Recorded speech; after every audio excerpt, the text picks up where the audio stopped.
Guys, intro time. Wait, which intro? The wisdom check.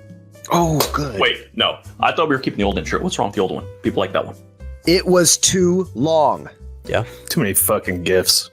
Yeah. Yeah, but can we keep the part where I yell, more? No. But it's the intro to end all intros. I got, 2 lines last time? Do you want more lines, Tim? Well, no, not really. In a world without answers. Yeah. Wait, do you want to start with that? Here we go. Exactly like last time.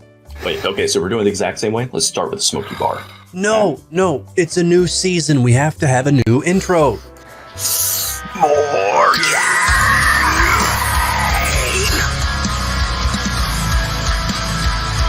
Not sure why we thought this would go any differently. Oh, well. Welcome, everyone, to the Wisdom Check, where Jeff and Dustin welcome a guest every week to talk about Dungeons and Dragons. Welcome. This is ridiculous. I'm starting the stream now. Wait, where's my die at? Well, we can't start until I botch, and it's not an intro unless I'm botching. You're on. All right. Welcome, everybody, to the Wisdom Check. It's another Monday night. I am Dustin. With me, as always, over there is Jeff. And we have a couple guys here from Griffin Lore Games, and we're going to get to them here shortly. But first, we have something special that we want to do tonight. We were approached, actually about 2 months ago, by a viewer of ours, Tay, who he is autistic, and he wanted to do something for autism awareness. And so he got up the courage to pie himself in the face and called out our DM, Levi. And so Levi has decided to film himself, which he has done ahead of time and responded. And we have that footage that we're going to show tonight of Levi's response to Tay. So, Clint, whenever you're ready, let's go ahead and roll that first for everybody, and then we'll be right back with our guest.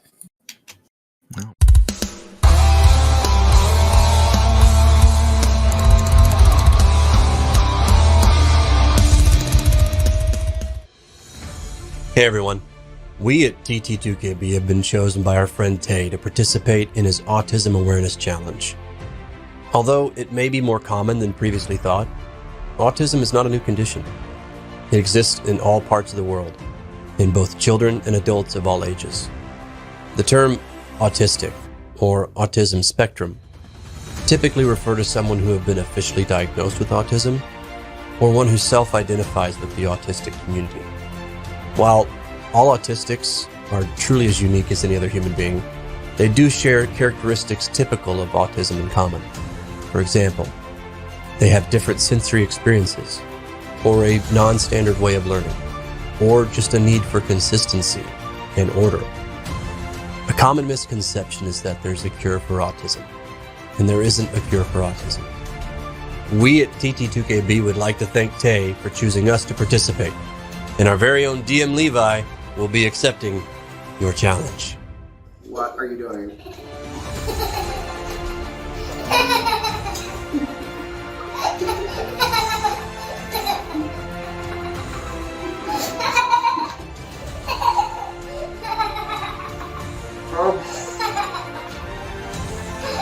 And so, thank you, Tay.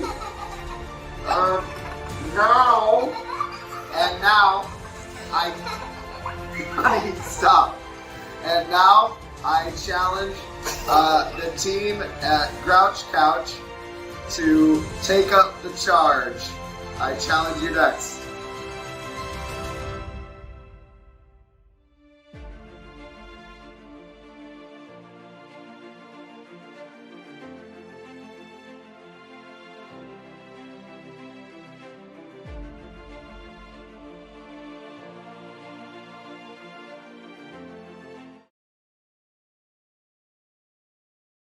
All right. Man. All right. That laugh is infectious. His laugh is truly one of a kind. So it's a tough act to follow, but we're going to try to do that here. So, Jeff, why don't you tell us who we have here on the show with us tonight? Absolutely. We are joined tonight with Christophe and Anthony from Griffin Lore Games, and we're going to be talking quite a bit about their new project they're putting out on Kickstarter. We're going to be talking about some intrigue. We're going to be talking about some amazing maps made by Anna B. Meyer, and we're going to go in through a lot more detail about specific crunchy settings, like things that are very realistic and focused on fantasy. So these are going to be some cool topics. So go ahead and say hello, guys. Hey, well, thanks for having us. Great to be here. Absolutely. Yeah, thank you very much. So we like to bring you guys in and go with those softball questions we were talking about. So the first thing we love to get into is how you got into the hobby itself, what your kind of origin story was, so to speak, and what those first tables were like for you. So let's go ahead and start with Anthony on that, if you will. Oh, man. I'm going to totally date myself. So early 80s, I was in the library. I was walking by this table, and there are these two guys that I knew from school, and they go, "Hey, you want to play D&D?" And I went, well, okay. I had no idea what it was. And so they said, well, hey, play this character. And they shoved some dice in my hands, and they just started playing. So I'm just sitting here going, I just came to check out a book, for my German class. Nice. Baptism by fire, huh? The DM started, it was something about orcs. Mm-hmm. And I'm sitting there, and I suddenly dawned on me that the DM is saying, hey, are you going to talk to these orcs? Or, try diplomacy, or are you just going to draw your sword and hack at it? Mm-hmm. And of course, at that point, I just played nothing but video games, where the goal in all those video games really was to kill things. So I'm like going, wow, you could actually play this game and talk and do other things than stab them in the face. And so the other two go, oh, we're just going to draw down. And I'm going, no, let's talk to these orcs. I thought this was the coolest thing ever. And so they're going, okay. And so we shove. I think my character's name was Taco. We shoved Taco to the front of the line to talk to these orcs, and it's so I started on the speech, and the DM goes, "Yeah, they just draw their swords to stab you in the face." Well, all good plans, That was my intro to D&D. Wow. So D&D was the origin for you then? It was. It was. I think it was the Red Box or... Nice. Yeah. That's a pretty common answer we get, is the old Red for some Box. people, it's that or 5th Ed for some of the newer crap. Yeah, 5th Ed, yeah. It's that seems to be the two major start points. You don't see a lot between. Yeah. I was hooked. I thought, even though I got stabbed in the face, they handed me another character. I think that other character's name was actually Potato. So you guys had a theme going at this table, apparently. Yes. That's awesome. So, Christophe, what about you? What was your first experience like for gaming? Well, it was not D&D. I grew up in France, in Europe, and in the 80s was a game that was popular. It was the Black Eye. If anyone remembers that, or if it rings any bell. I think it was a German game, and in France, the main bookstores were running this because Lord of the Rings was popular, and I think these guys didn't really get it was not a book; it was a game, and so it was sold in bookstores and stuff. And so I got my hands on one copy once, and went back to class, asked my friends, "Hey, do you guys want to play this?" And they said yes, and still play with them these days. Nice. But that was the first game we really touched, and really got into it. We created a club in the little town we were in, and used that. The municipality gave us a room every Friday evening, so that was awesome. We didn't have to play at our parents or ask my friends, "Hey, are your parents okay if we come play at your place today?" And so that was cool as teenagers, right? And then it just it became more and more, right? From play to Friday, started to play on Sundays, and then there you go. You do play 3 or 4 times a week when you could afford it time wise. That was great. And of course, moved to D&D. I played a lot of Ars Magica, which was one of the early World of Darkness games, right, where you get to play a mage in mythic Europe. That was pretty awesome. Great game. I got into D&D. How you could avoid D&D? So I've got a lot of D&D. Played a bunch of Pathfinder with Tony when I moved to the US.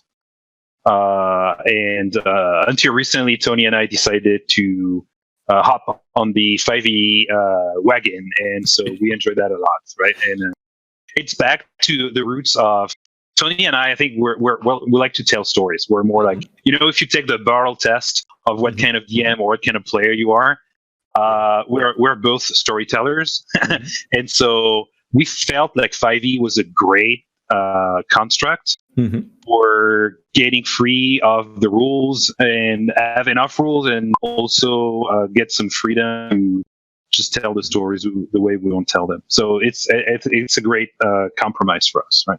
Excellent. Yeah, Ars Magica. I forgot about that one. It's been around because we touched on it briefly, didn't we, Dustin? I think which system? Ars Magica. Ooh, no, I don't think that one's familiar. I remember it, but maybe it wasn't. Maybe one of our other guests mentioned it briefly, but I don't. That one doesn't ring a bell to me at the moment. So it sounds like he's got a lot of different game experiences that I haven't necessarily gotten to touch on myself there. So. Yeah, and actually, the tester you guys are talking about, that's I've seen it referenced, and I think I took it like a while back, but I've forgotten about it. That would be an interesting one if we can get somebody to find the link for that. I feel like we have skirted around that thing 1,000 times, not knowing that's what we were talking about. But we've done so many topics about how the DMs are different styles of DMing that we probably covered the whole thing without knowing there was an official name for it. Oh, yeah. One thing I do want to address here, looks like Tay is actually in the chat with us. Tay has joined us. I'm reading the comment that he's got here, and it's he's saying that he's so happy he's actually tearing up. He feels more seen and appreciated than he's ever felt in his life. We thank you, Tay. Now you're welcome. Those guys. Yeah. Anything we can do, man. And we got plenty of people in here to support you, and hopefully more people to come. So, let's. Ars Magica was fun. If you don't mind opening a parenthesis there, because it's a game I played a lot when I was younger, and I'm trying to get Tony to start a new campaign on Ars Magica after we can actually meet in person again. It's one of the systems that I think was super original in a sense that you play a mage, so it's all about magics, right? And it's all about spells. And instead of having a book where you have spells listed and you choose which spell you like, fireball or powered kill, the system lets you invent the spells spontaneously, right? So you come across a river and you're like, okay, how we're going to cross this river? We could make a tree fall, or we could make the water lower so we can walk through the bed of the river, right? And so you're going to use combinations of techniques and arts, the magical arts, to make magic the way you want it, right? And it's super creative as players, and a bit of a nightmare for DMs, as you never can think ahead of their players. How are they going to use their magic to come across the challenges you put in front of them?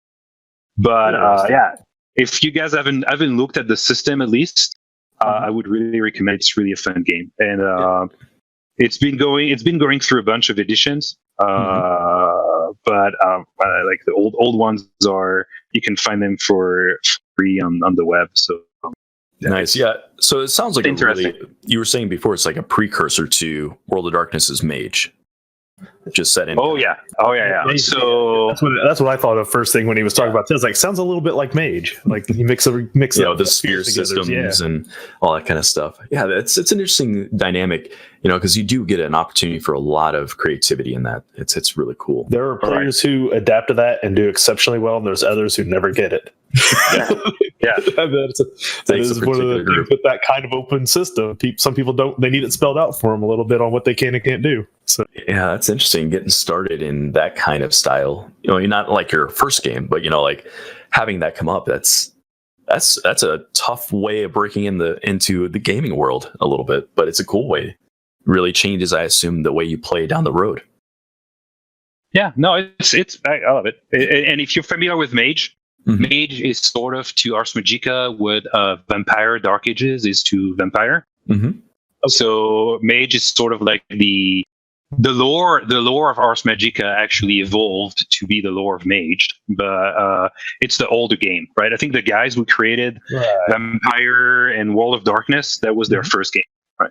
They definitely had some experience with Ars Magica before they got into that. That's cool then. So if you're familiar with the lore, there's one of the vampire clans called Tremere. And Tremere is actually one of the houses of Hermes in Ars Magica. It tells the story of how these guys are mages who become vampires and stuff. It's pretty cool. Oh, it's directly taken from it. It's not even like loose. It's kind of directly taken. Even. Interesting. Well, when it's your game, you can do what you want with it. I guess so. I'm gonna totally geek out on that lore. I totally love European medieval history, and so tromping around there is just going to be.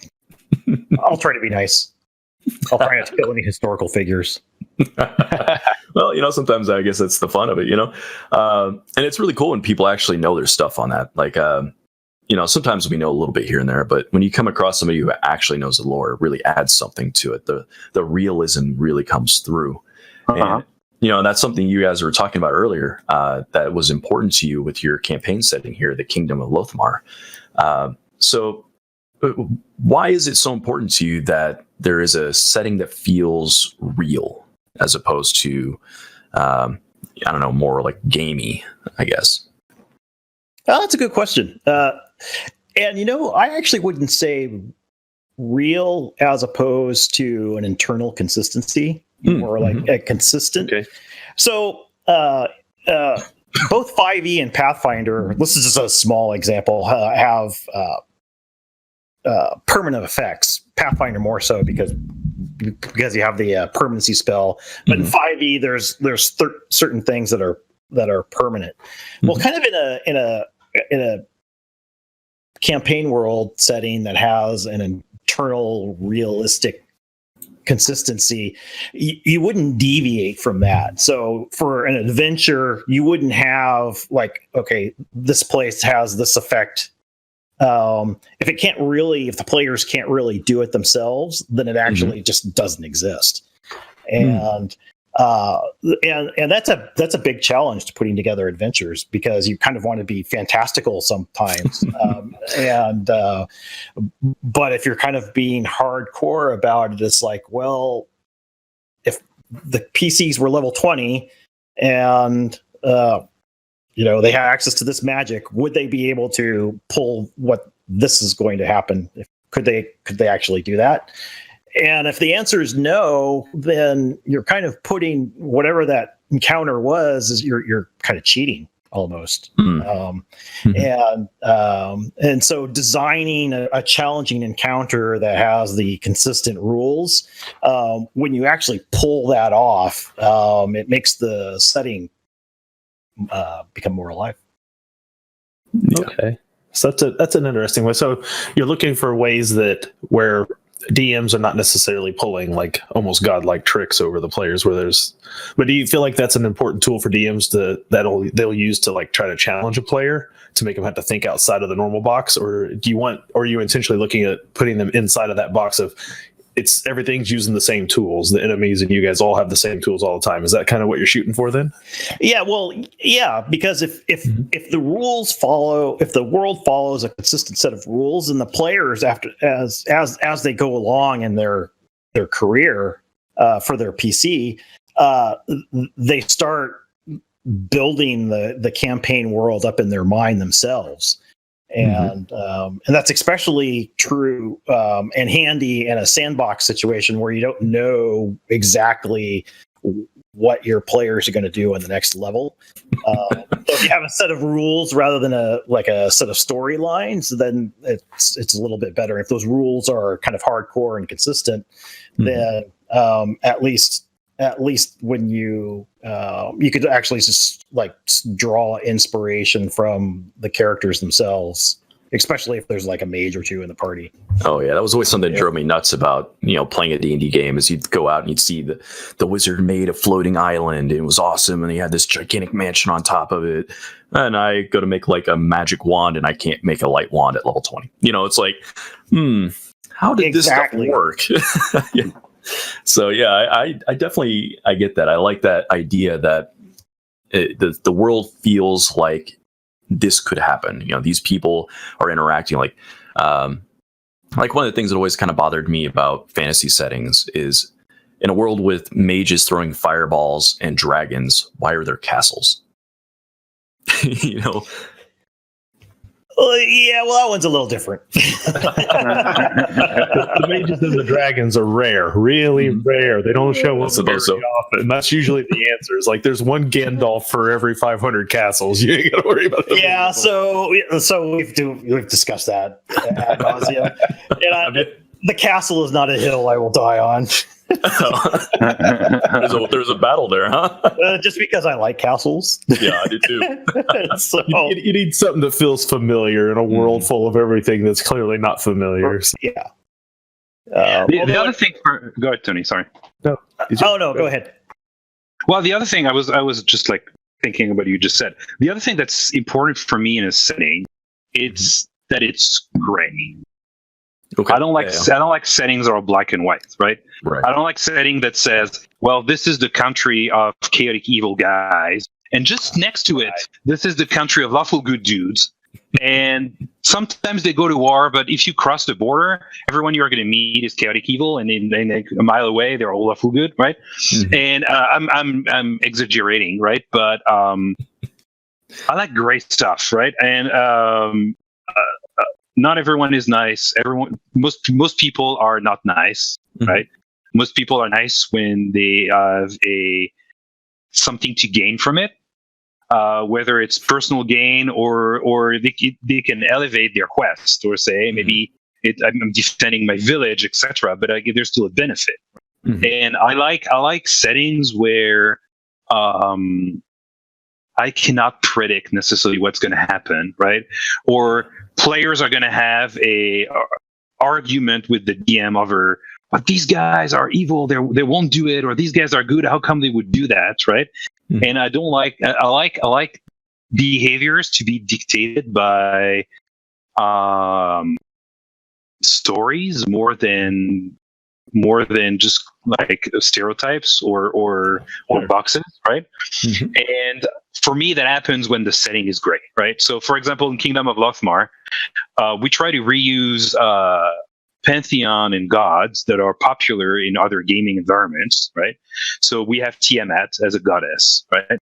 And Tiamat is a popular goddess in the Kingdom of Lothmar, and because she doesn't sacrifice people every 30 seconds, right? She's just a ruler of law, right? And the way she does things sometimes is evil, but sometimes is not evil to some people, is less evil to others, right? And she's still seen as a valuable goddess that's worth worshiping, even if you're not a psychopath, right?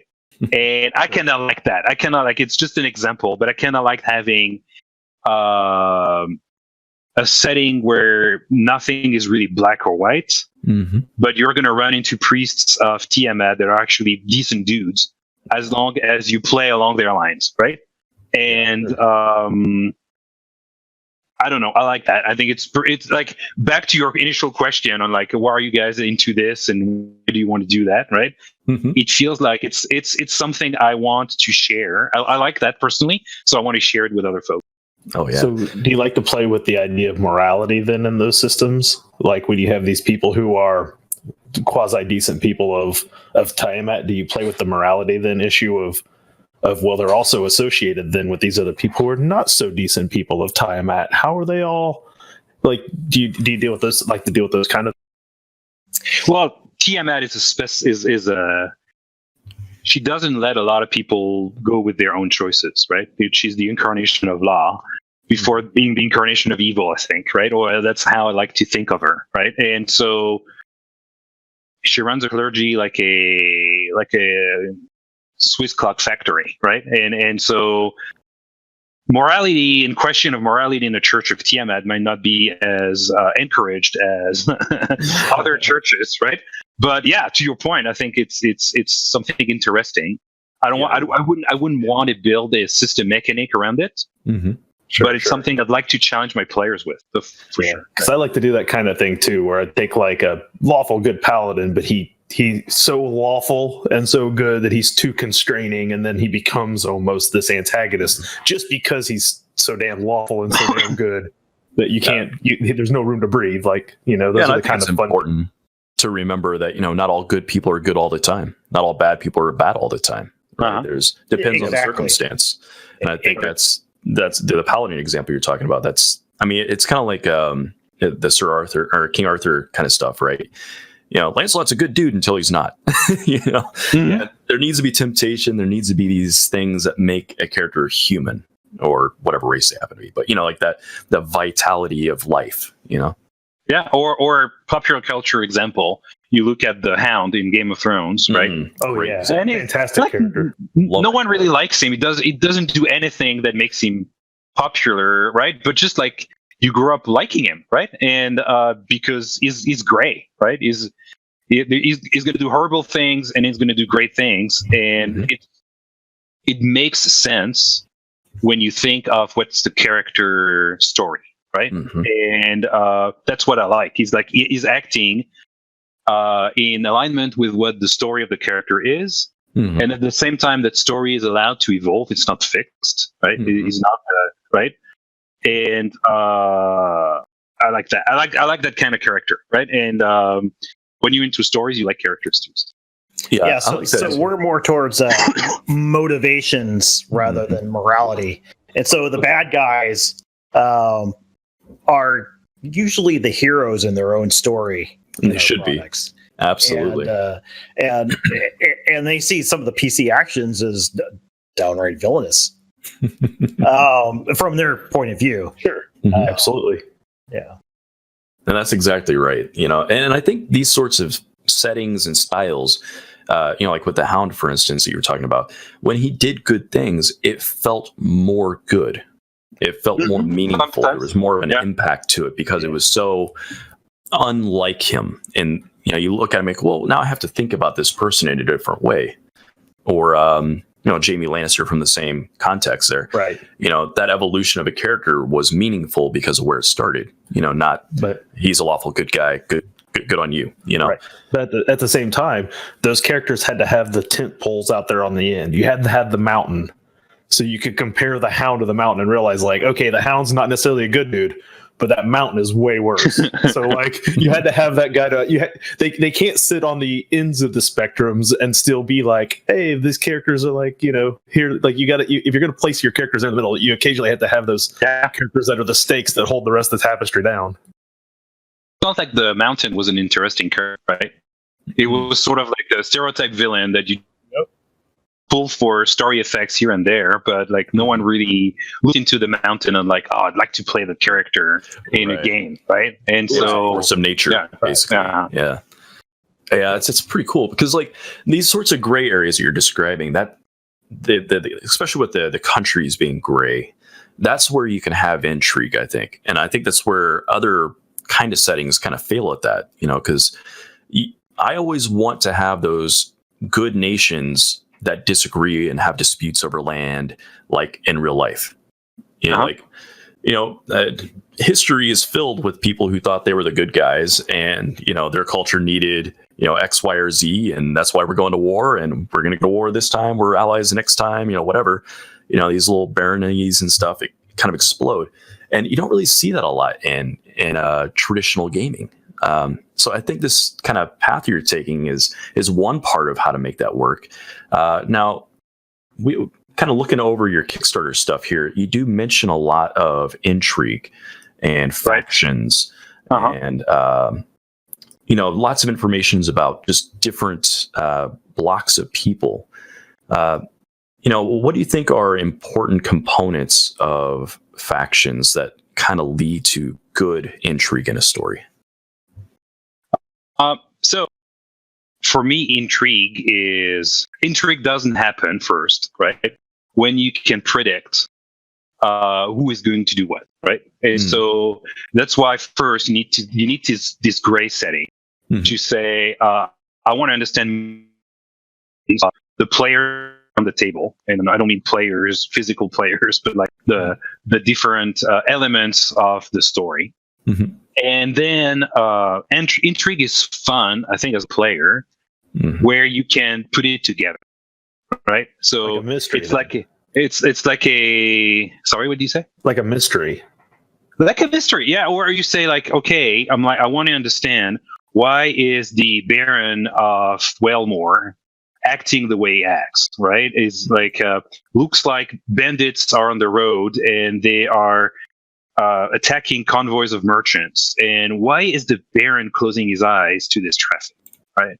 What advantage does he get there? Or is he afraid that he thinks the brigands are actually sponsored by the Duke of Hardred, right? And he doesn't want to get involved in a feud with the Duke of Hardred, right? And so as a player, a situation that doesn't make a lot of sense to you, you think has roots, and these roots might be going like in multiple directions, right?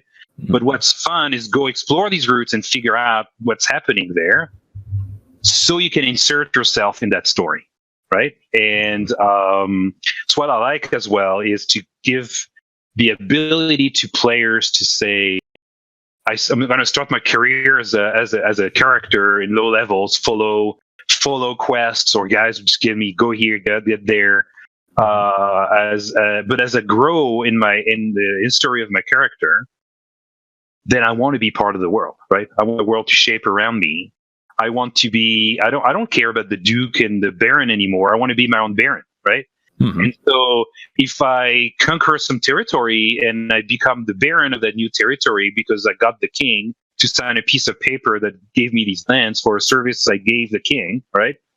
Now all these other guys are pissed at me, right? And so what are the new mechanics that I have to deal with, right?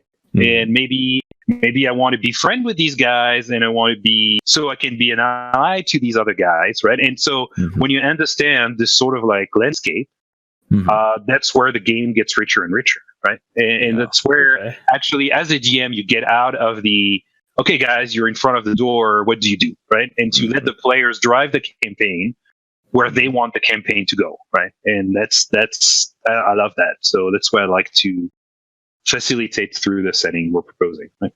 Yeah, so more of a sandbox kind of element. You know, one of those like kind of open world kind of campaigns.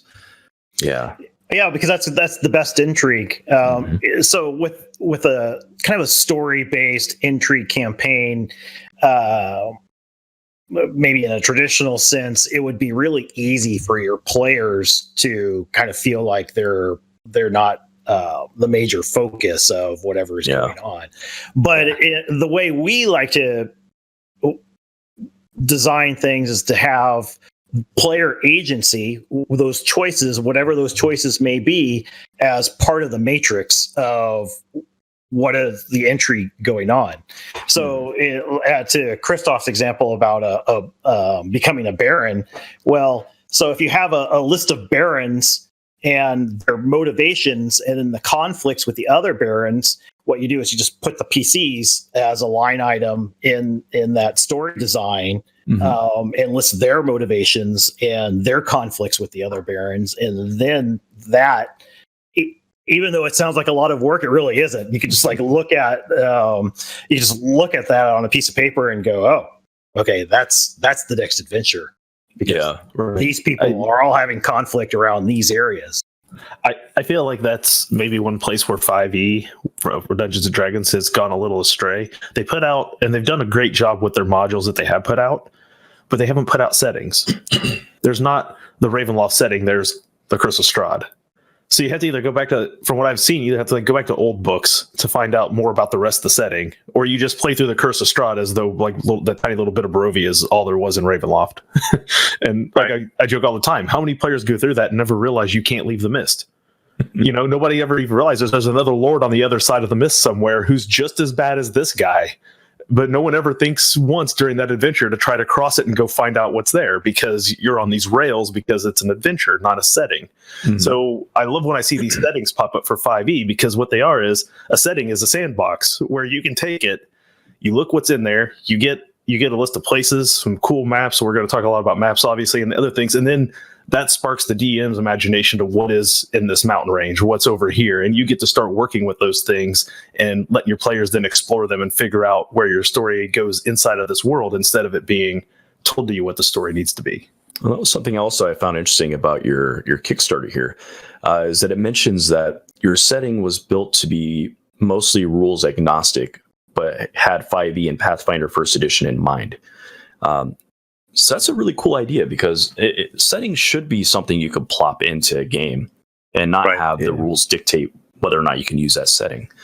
Now, are there any kind of rule systems in your product that get involved, or is it just completely disconnected? We started, our first product was actually the first part of a large adventure path. And so it's called Curse of the Lost Memories. And it starts in a small barony that you can easily plug anywhere, right? It could be in Golarion, it can be on the Flaness, it could be in a homebrew. It's 12 miles by 12 miles. And it's a barony that was devastated 200 years ago by a demon invasion. And no one's there anymore. All the peasants fled. They could not grow anything anymore in these lands, right? And so, but players have memories of that place that drag them there, and they want to figure out, why do I have memories of something from 200 years ago and I'm not that old, right? And so over the course of the adventure, they realize what the story, what's been happening, and why this place was invaded by demons. And Tony and I, as we wrote this, we came up with all the lore of, like, what's the barony north of the barony of Wellmore, and what's the duchy south of the barony of Wellmore, and that's how we came up with Kingdom of Lothmar, which was the setting, so that if you, during your investigation in the barony, you want to go see the king and say, hey, like, whose lore this barony falls under now, right? But then you have the setting that explains to you, hey, how far is the capital city where the king lives, and how do you get an audience with the king, etc. So that's how we came up with the idea of the campaign setting. But it's really all about stories first, and giving players and DMs. You know, when you play a video game and you see a mountains in afar, and you run towards the mountain, and then you hit the invisible wall, right? You never get to those mountains, do you? You never get them, right? And so I understand that in a video game where, like, okay, you guys didn't code that. But in a tabletop, I think that's unforgivable, right? I'm like, I never want to be that guy. I never, right? And so as a DM, I want to have the tools to say, if my players don't follow the rails willingly or unwillingly, and they want to go to these mountains, I better have something that, and I can either improvise, or I have the campaign setting that allows me. So what I know, and you guys can both talk a little bit about this, I know that you guys then are, because you're not dealing with rule sets, you're dealing with story, you're also dealing then with maps. And when you're going to let the players choose where they want to go, how important is it for the map to be a key element for them deciding which way they're going to go next? Maps. Hey, we love maps with Tony. We just adore maps. I remember opening my first box set of the Forgotten Realms campaign setting, and if you guys remember that one, it had 2 books and 2 big maps. And I think I unfolded the maps, looked at the maps for hours before I even touched the books. And so I like, when I look at the map, I just cannot prevent myself from just like thinking, hey, what's in this forest here, and who lives in this town, and oh wow, there's a little mark here, it looks like a ruin, what's there, right? And so for me, that creates adventures. And so we partner with Anna Meyer, who is the author of these exquisite maps for Greyhawk, right? And we're like, same, like it made me play Greyhawk again after years of not playing Greyhawk, right? just because I love the map so much. And so we asked her to partner with us, and she's been authoring all the maps for Kingdom of Lothmar. And she's just awesome. And she's built these maps that are super realistic in a sense that they are not like hand-drawn maps. She uses real cartography software. Mm-hmm. And they're super high resolution. So if the setting doesn't cover an area, but you want to zoom in and say, show me this forest, right? You get a map of the forest that's pretty cool to look at. It doesn't pixelize too much, etc. So it's really a tool for DMs to say, not only I have a setting, but I can place my own adventure anywhere in the setting I want, and I get cool cartography for wherever, whenever, right? Mm-hmm. And then what the setting does is, like, if your players want to travel from point A to point B, and that's a 3-day trip, you can make that a 12-session adventure if you want, right? Right. Or you can tell them, hey, you arrived at point B. Or if you want to be realistic, you have enough content, right? Because the map supports that to say, wow, to go from point A to point B, you're going to run into this, and you're going to run into this, and maybe you'll step out of the road and go check that you see on top of the hill from a distance, and it gives life to the setting, right? And so, right, that's why we're super big on maps. And like Tony said, maps. Yeah, I mean, when you can look at the map and say, okay, this trail that they're on to go to the next spot in the adventure that they've gotten clues of. Well, you could see on Anna's map that, well, you're on a precipice, and 200 feet from where they are right now is a small creek that intersects the trail and gives contour to the map if you looked at it from a different direction. And so I'm just like Christophe when I just look at Anna's maps or something with that amount of detail. My imagination just starts running wild. It's like, cool, Yeah, I'm actually pulling up some of the maps so I can look at them here. And I mean, we saw them when we had her on the show. It's been a little bit since we had her on, but it has been. Fantastic. Time flies. Time does fly. That's crazy. Time flies. That was last year, Jeff. Jeez. But yeah, these maps, like, they look like if I was flying in space and looked down. It's absolutely exquisite. Like, no, the landscape is lush. It's green. You can see it's darker around the little creeks and rivers. You can see, like, the mountains have the right shadows everywhere. It's freaking amazing. Like, I don't know if we can actually get one of those for a screen here, but go check out that link if you haven't. Yeah, I remember when you were talking about those old fold-out maps. I remember mine and Jeff's mutual friend Joe. He got Forgotten Realms when we first started one of our Forgotten Realms games, and he has a big fold-out map. And I remember him just being like, "Where's your paladin from?" And I looked around, and I was like, "Right here." And I picked Unthalis, not knowing anything about it. I didn't read the setting book. I don't even know if there was a blurb in there about Unthalis, but I picked Unthalis. And then, I think by the time the next generation of games came out and they put it back out again, it described Unthalis, and I was like, "Oh, I was way wrong. That is not where my guy would have come from." But it wasn't on that original map. That original map didn't tell you anything about that area. You just got to make it up. And that's that level of, sometimes it's not what a map does tell you, but what it lets you just decide is what I really like about the way some of these maps are put together. So do you guys feel like your setting has that, where you player, like DMs, can look at it and be like, right here, this is going to be amazing. I'm going to put this right here, and it's going to be this kind of place. Oh yeah. We cross fingers, right? But that's exactly what we're shooting for. Anna has built a gigantic map that covers the whole kingdom. Mm-hmm. And as part of the setting, we're delivering 20 maps in a map folio, right? That goes from the full map of the kingdom that you can print, so it covers the whole wall in your office if you want, right? But you have that's highest resolution as the map come through. But we'll have there's 13 baronies and duchies in Lothmar, so each barony and duchy has its own map. Nice. And in the days of VTT and a lot of players playing online, what Anna is also doing, she's creating layers for these maps. Oh, nice. So you can have DM maps and players maps, right? And so the players map says the towns and the roads, but it doesn't say that's the castle of Count Strad or the castle of this or the ruin of that, right? and she can also put some filters on the map, so she can give the map a texture, parchment texture, right? Mm-hmm.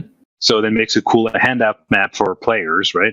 So yeah, players, your characters don't get access to satellite level quality maps, right? But if you want a more realistic map for roleplay reason, then bam, there you can have that, right? So it's pretty cool. Yeah, yeah. Now, these are things people can get if they pledge to your Kickstarter, right? It looks like the $15 level is the Kingdom of Lothmar map pack that they can get. Right. Yeah. Nice. And so the other thing we are super big on our Kickstarter, just to open that parenthesis, is we want this to be plug and play for everyone, right? Mm-hmm. And so we get that a lot of players will be, for example, hey, I'm interested in the maps, or I'm interested in this barony. Mm-hmm. I don't care too much about what you guys came up with for the next barony next door. Or I don't want to use your Tiamat and Behemoth thing. I want to use my Golarian gods, for example, right? Mm-hmm.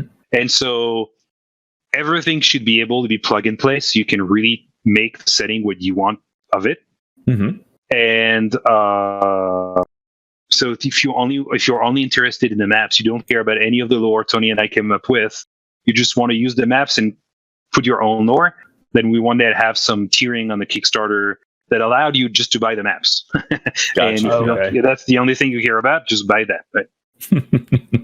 Well, hopefully people will be interested in lore, because I mean, that does matter. It matters a lot in having the setting be a character at the table. I think, beyond just actual people, I think the landscape itself can be a storytelling device, a voice that you hear when you go out and about on your adventure. I don't know if that makes sense to anybody else. It makes sense. Getting philosophical again. I do this all the time. But, You want to bump on that, Tony, or I have a few ideas that pop up in my mind, but I'm talking over you, so I'm sorry about that. I was actually thinking about pie. Sorry. The guy who started on pies, now he's hungry.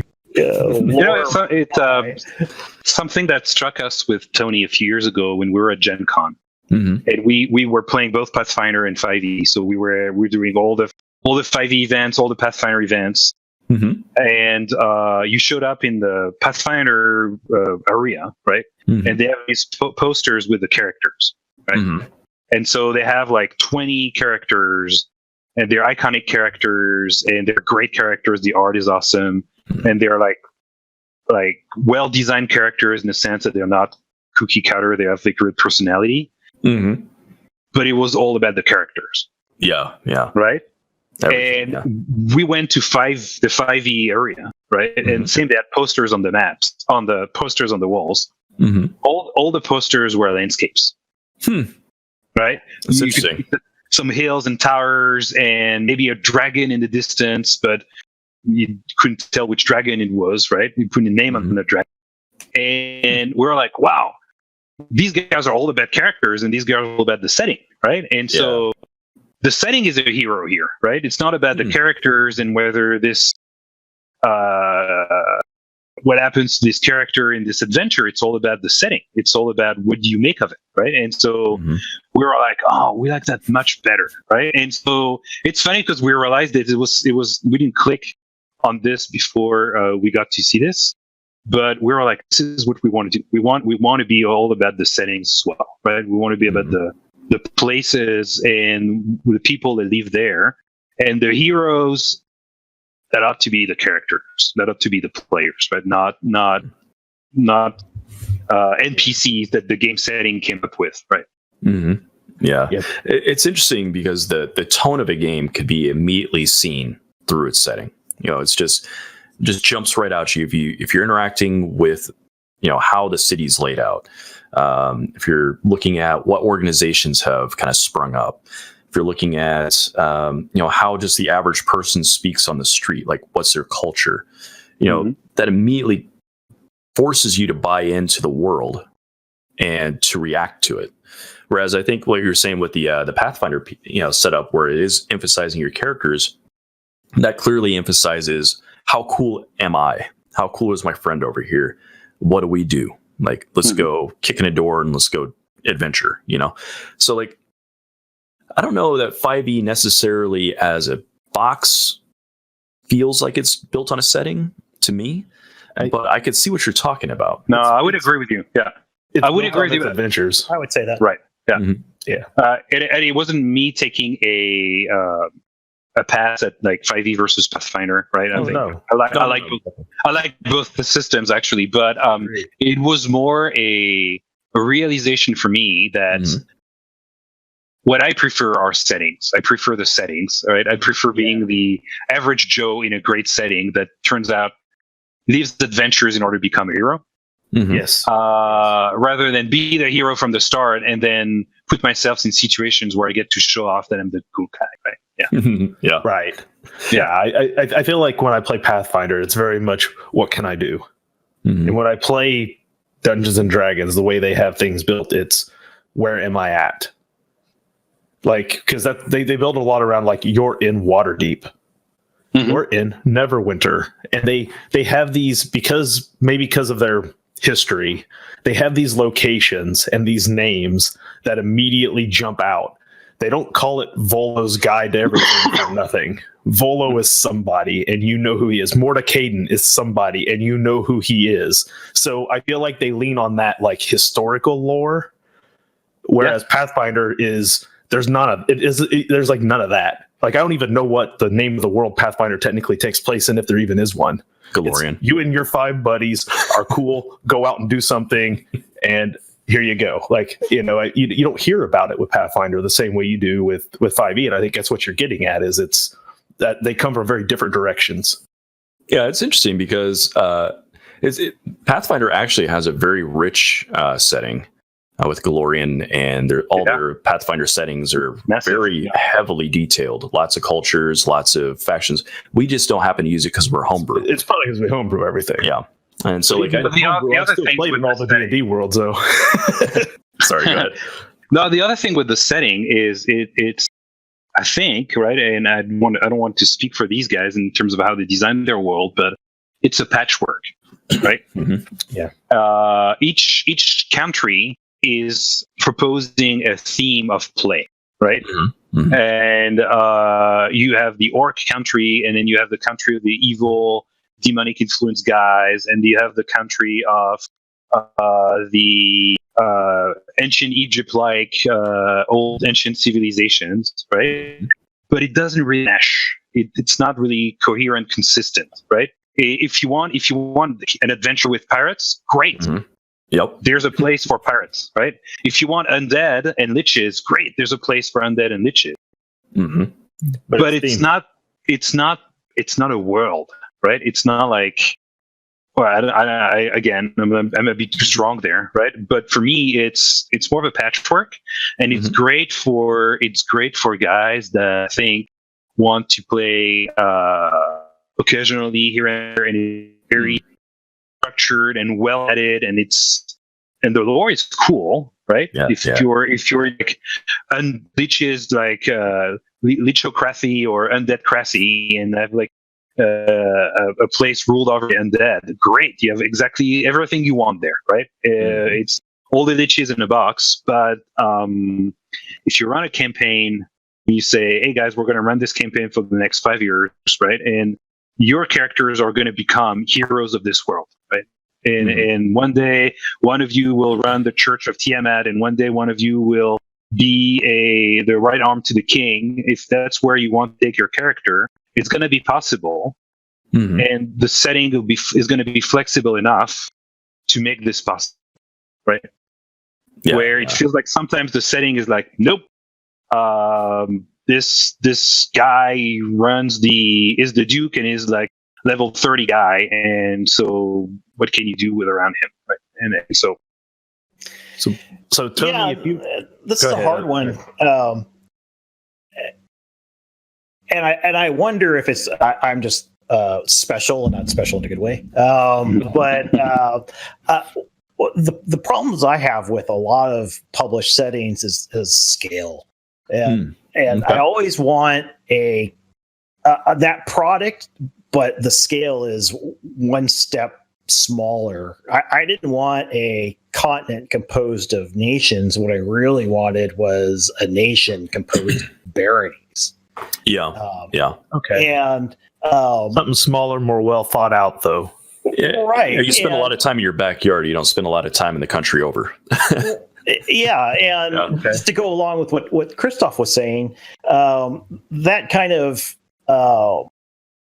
when that scale is that granular, then you're kind of forced to kind of integrate it, because you can't have a barony, which is historically a 10 square mile area, be so dramatically different than another barony that's right next to it. There will be differences because of geology, and geology forces cultures, and maybe there's racial differences, or even some climate differences if there's like a mountain range. But there has to be something that connects them, like a feudal setting, or some type of governance, or maybe a bunch of merchants, or common language. All of those things. Yeah. And that to me is kind of why I really enjoyed putting together Kingdom of Lothmar with Christophe, is because I got to work on that scale and finally, provide an area that is more interconnected and it makes sense, rather than just kind of a place to plop adventure products. Yeah. Because it is interesting, because like when you see that big continent size, it feels like you're being told you should globetrot. You need to go to all these places. Yeah. And when you see a local area, you go, wow, okay, there's obviously more out there, but this is what's important. I need to look here. And, I always find that in games, people focus on not necessarily what's familiar to the point of being bored, but like people gravitate towards certain things, or certain people, or certain factions, or locations that get defined that they enjoy. And I think that the more kind of opportunity you have to retouch on those places, the more alive they become. And so like I think this skill that you're talking about, this more local thing, you get more of those opportunities, and maybe there's unintended side effect of preventing some murder hoboism, because you got a home, you got to live in the culture that's here. Yeah, and not to totally geek out, but like Skyrim, where the Witcher is set in, Kingdom Come Deliverance, those aren't continent spanning areas, and yet they're a lot of fun to play in. And it feels like there's a lot there.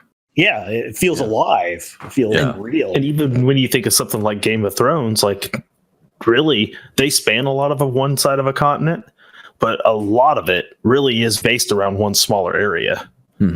You rarely take trips to a lot of these other places. They rarely show up till like the last season or two. Like you hear about them, but you don't always see them.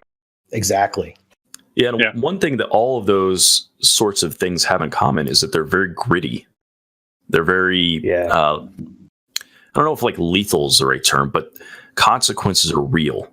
There are ramifications for everything. And I think that's really interesting. Because a lot of times in like the really high fantasy, sometimes it doesn't feel that way. Well, it's definitely a reason I play a lot of city games. I keep mine even located even smaller scale. I'll play a whole campaign inside of a city, because I like for my players to have to deal with their consequences. They can't just burn the town down and travel 10 miles and never hear about it again. Like, like Jeff says, the murder hoboism, right? I like people to have to sleep in the bed they make. So, right on it. I definitely enjoy that stuff. Is it like, do you use a out of a box city, or do you roll your own? Usually make my own. I usually homebrew a lot. Yeah, our table has always been homebrew. We'll get books, but we typically have always written our own things, mainly because when we started, we were poor kids in the Midwest where, the nearest Walden's was an hour away, or not an hour, 30 minutes or so. And, you maybe had one book that was there that none of us could afford at the time. So, and like I said, but we got a campaign setting when we got Forgotten Realms. We didn't go play in Waterdeep. No, we went out on our own little area in the tiny little corner of this map that was given to us, and we did our whole little thing around that area and created our whole mythos around one little corner that had no description in the book anywhere. You know, that was just how we played. So you give me a whole setting where, like, I don't have to avoid this corner of the map because there's been 15 novels written about it. Like, you know, and I have to try to honor. And, you know, and at the same time, it's super interesting what you said, because it's a big question I have, right? Mm-hmm. People will find appeal in playing where the same location where they have read the novel, right? Oh, sure. All the Dritz novels, people love to play Neverwinter. People love to play in forgot the name of the chain of mountains up to the north, right? Mm-hmm. Where all the setting of the novels, people like, it's probably the reason why very few people playing Game of Thrones, the RPG, right? Mm-hmm. Because if you can't be Jaime Lannister, and if you're Thomas Lannister is third cousin, then the game is not as fun to play, right? Mm-hmm. But people love that. People like to relate to novels or things they heard, things they've seen on shows, right? Yeah, fandom. And at the same time, you have guys like us. We're like, I don't want to play in Waterdeep. I don't want to play Neverwinter. I want to play in this. What's this little area here? It looks like there's a river and a mountain that should have been a city a long time ago, right? And it's not this big one there, right? And how do people balance this out? Like it's for us as publishers with Tony, we try to do what we like, and we also try to appeal to what people would like to see us building, right? And so it's hard for us to say, do we need to make modules or do we need to make campaign settings? Yeah. Do we need to Do we need to make cities or do we need to make maps? Sure. And do we need to make something that's a lot of lore or something that's no lore? Just give them a forest, a creek, and they'll build a game there, right? And I think it's a little bit of both. And I don't know if any one product out there will ever completely appease the entire spectrum. So I think what's important is you figure out what your niche is, you figure out how to find those people, and you drive that home, whatever it is, and just forget about the other stuff. The people who need Strahd in their life are going to go find Strahd, and there's nothing you can do about that. You just find that niche of players that like to play the way that you like to, and you build something for them, and they will find you. Yeah, I think there is enough. I mean, well, obviously there's, financial reasons why you need to think of these things, but it seems like the market is big enough at this point that most issues are touched on. Like the generalists are already out there. Mm-hmm. Sure. What's not out there are the specialists in any big way. And I don't know if the market is large for any of those particular specializations, but that is the material I would gravitate towards as a buyer. Now, I watch a lot of streams. I follow 30 some different streams, and most of them play modules, the 5e modules. Mm-hmm. But I'll tell you what, they run out of a module. Sometimes it's another couple months till the next one's coming out. And you know what they do in the meantime? They try to homebrew.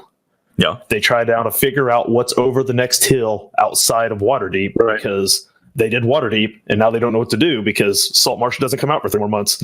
Now they got to homebrew their campaign, or they got to do something completely different and start all over again. So they either go on a DM's Guild and find an adventure to try to bridge that gap, but there's probably not anything next door, or they're going to go look for something different that they can play inside of, and something that you have that you can just interlock right into the next side, like boom, just plop it right down next to it.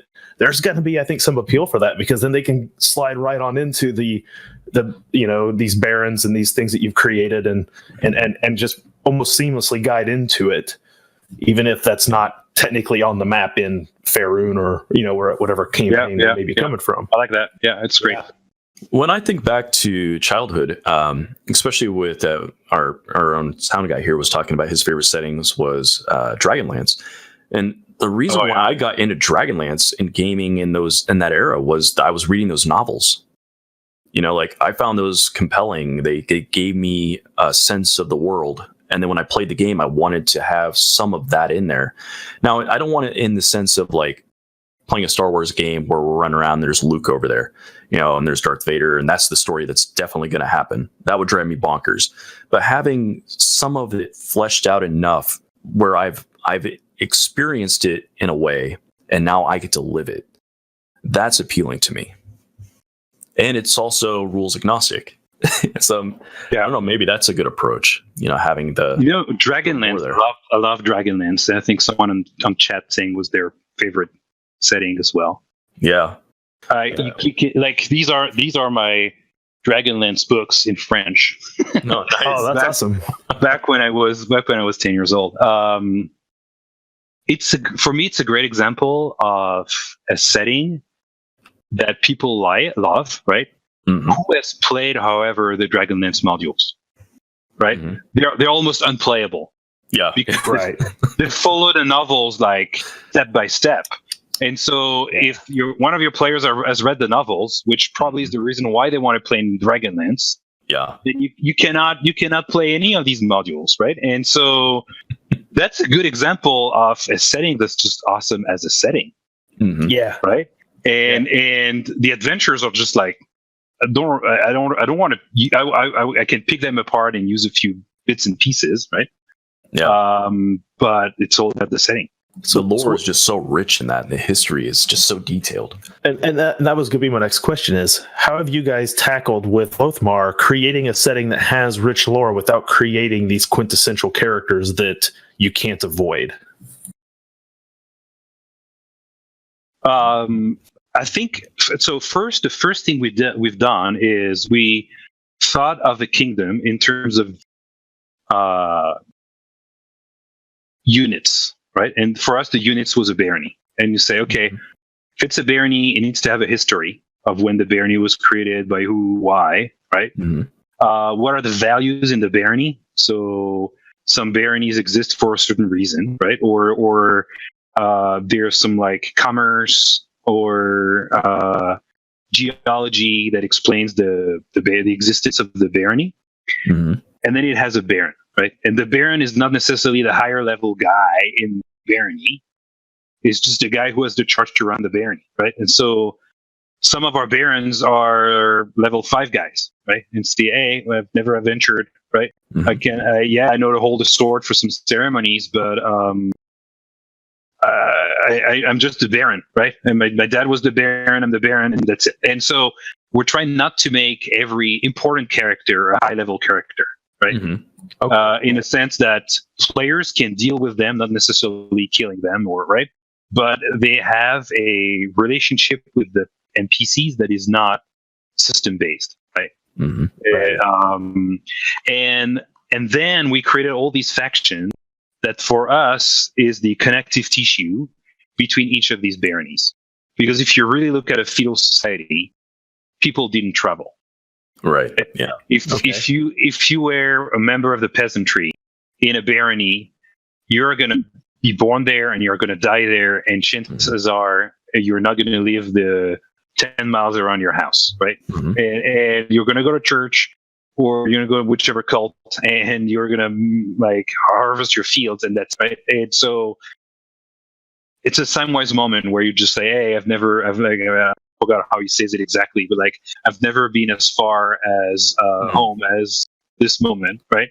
Yeah, it's something very rare for a lot of people. So, in order to justify characters that are part of that setting, to actually go on an adventure and visit the next barony or travel the roads if they're not merchants, we wanted to have factions that have actually a reason of existence that transcends the structure of the baronies and structure of the nobility and the lands, right? And so that's where there's a thieves guild organization, right? That is just more than a thieves guild, but these guys have dominion over the kingdom, right? So you're going to find them in certain towns, find them in other towns. There's an order of paladins, and they try to keep peace in the barony, and their power is next to the barons. So sometimes they conflict with the barons because they can give the justice of the king without the barons having to say anything about that, right? And that creates conflict that players can bounce off from. But we try to have all these factions, so that's why in the setting we have like 15, 20 factions if we meet any of these strategy goals, right? So it's leaning towards a lot of politics. And so that creates intrigue as well, right? So we're talking about this these knots of the roots of the development of the politics and the intrigue. The factions add to that. Right? So, yeah. So, like I was saying, it sounds like you're setting up for a lot of political intrigue, not just intrigue, but a lot of political type intrigue with all these factions and inner workings and stuff going on with the different political structures that you might run into. One thing that I've found in my history, that's sometimes difficult for players to get players to do, because oftentimes they have power. And a lot of times when they have power, they like to buck the systems really quickly. So do you have things in there that help I mean, you don't have rule sets exactly. So do you have things in there like set up to be like, hey, if you buck the system too much, this is what happens to you? Because characters are kind of the exceptions to those rules a lot of times, unfortunately. Yeah. One of my biggest frustration as a player ever, I was playing a cleric of Bokob in Greyhawk, right? Yeah. Magic. Bokob is the god of magic, right? Yeah. And he actually, by the lore of Greyhawk, he doesn't have a huge clergy, right? Because his clerics are sort of like half cleric, half mages, right? And so I got this character pretty high level, and then I asked my DM, hey, like, I'm a level 20 cleric of Bokob in the Flaness, right? How many more guys are there like me? Like, am I high up the clergy, or am I just... And he's like, oh, there's thousands of guys like you. I'm like, what? And wow. Right? I mean, over all the spheres and all the different realms, right? There's thousands everywhere right now. And so he's always like, the clergy of Bokob says this, you have to do this, you have to do that. I'm like, I think as a level 20 cleric of that small church, I should be able to actually have an influence over the church and over what the church wants to do. And that's the fun of getting there as a character, right? And so I would hate for any of the factions we built for Lothmar to be constraining players. And I think they're totally built for players to take over them. Yeah. And if that's a real good question. It kind of comes down to it. If as players, your players want to play the game, then they get to play the game. And the game's dangerous, and it's multi-layered, and so the DM actually has this faction is buddies with this faction is because of they've been intermarrying between the two factions for 1,000 years, and so they're all related, and poking at that is good. Trying to tear the two factions apart. If that's what your motivation for a player is, that's going to be like a hornet's nest. That's just like kind of one example. And so what we like to do is we like to try to keep it as like not exactly a sandbox, but more of an open world style where you have an important NPC, and that NPC might have a few levels or might not. But what they do have is they have a series of motivations, but they also have disposition. And so it doesn't really matter what the actual PC did to that NPC. What really matters is what the disposition is at that particular point in time. And so if you have this like disposition list, like, okay, if this guy is unfriendly to the PCs, he's going to do X, Y, and Z. And if the PCs kill him, then this could happen. And do you have those kind of tables set up for your lore, or is that what you're just wanting DMs to integrate and put in? So in our Curse of the Lost Memories, each NPC is just listed out like that. In the Kingdom of Lothmar, it's a little bit shorter. Simply because there's just so many pages. But we try to stick to that in more of a descriptive form in the Kingdom of Law. But anytime you play one of our adventures, you're going to see, down to the shopkeeper.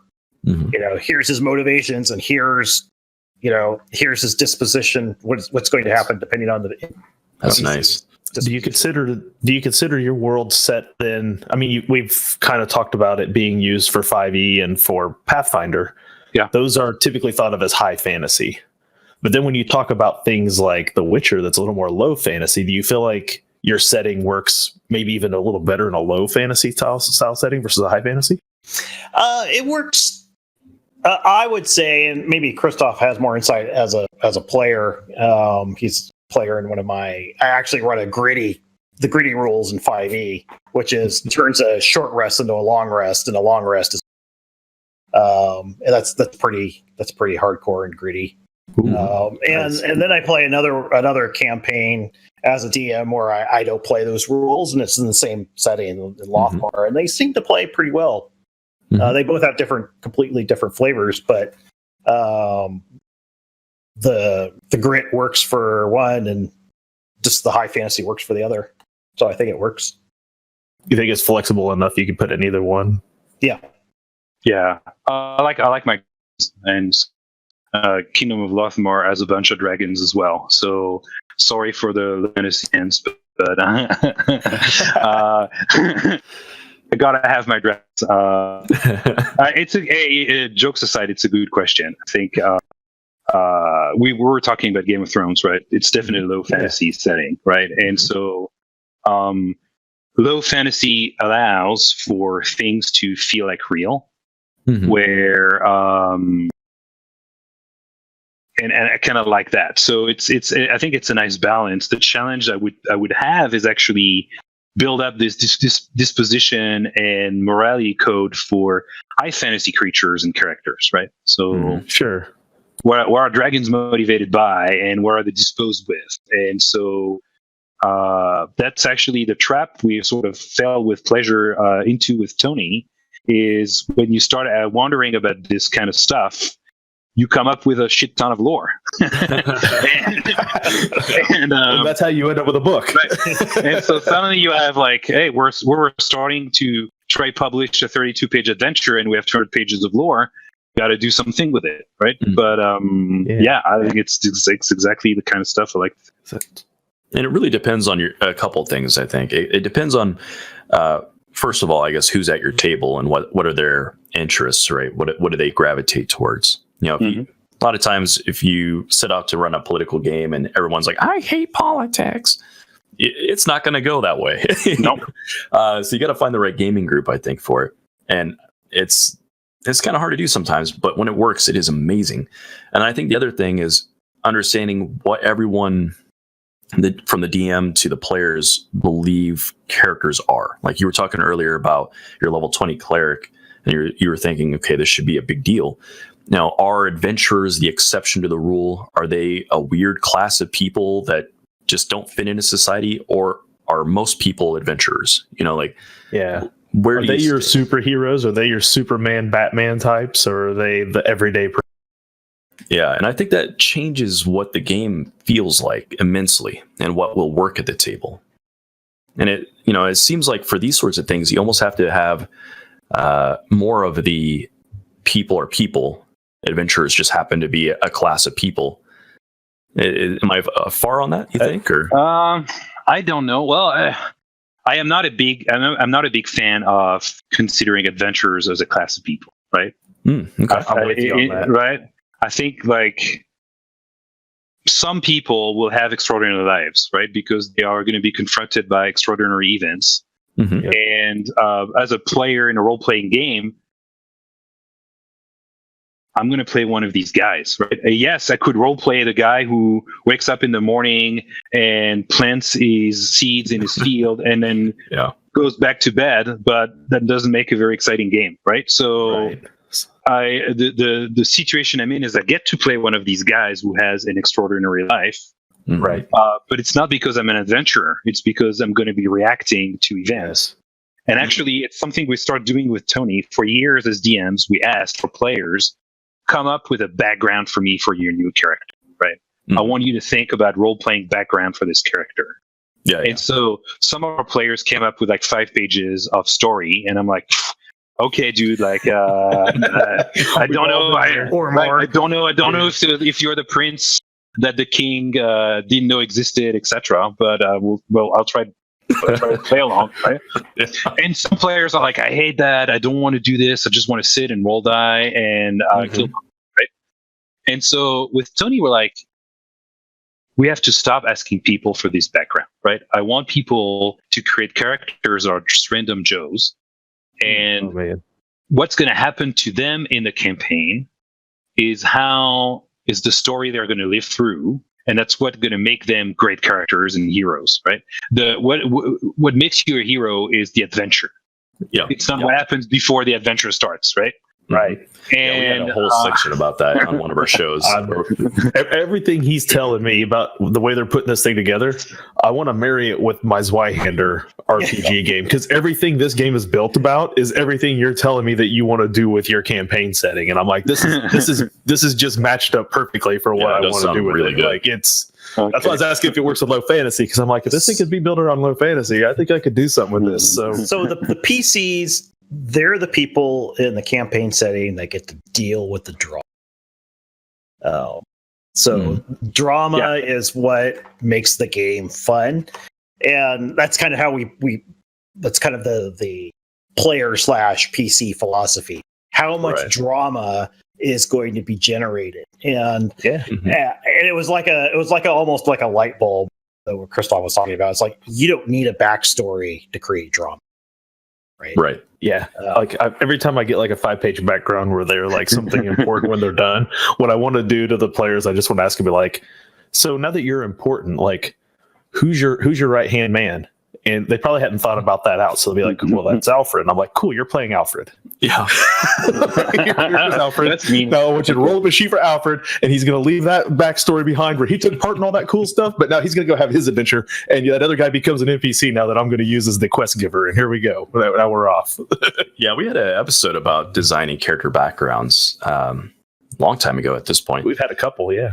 But we talked a lot about that phenomena where people like to write their entire story out that is somehow cooler than what's going to happen in the adventure. And then you go, well, why are you quitting your day job, as the king of the castle to go adventuring? Why are you the level 1 guy who can apparently topple entire empires? Okay, let's dial this back into something realistic. And I think you're right. I think the only things that really matter, I won't say only things that really matter, but the things that are more important are what you guys are focusing on with your NPCs, is what are their motivations? How do they react to certain things? What are their biases? Are there reasons for those? That stuff's meaty. You can do something with that. It informs you of how to play the character. A 5-page backstory of things that happened or just things that happened. There's no character there. Yeah, and I'm totally guilty about that. Oh, I used to be too. I was that guy at one point. I just got done running a Zweihander game, and this Thursday we're actually having a wrap-up session, and one of my players, he didn't come with a backstory. He came with a list of rumors and things that might be true about his character, and that's what he gave me and the other players to work with. So he was like, here's a list of things that might be true about me. I like that. So I was like, look at this. So the other day, he finally reveals to me his character's actual backstory. And this is after the game has ended. I'm the storyteller. And he tells me what it was based off of. And I'm going to save it as a surprise for my chat with him Thursday when we do this wrap-up show. But it blew my mind when he told me it was based on. And I guarantee you nobody who's watched any of that game that I ran has any clue what the actual foundation of his character was. But now that he's told me, I can't get it out of my head.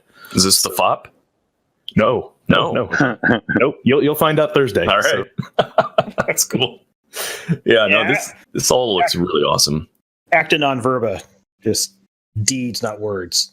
Yeah, absolutely. And not even all true ones.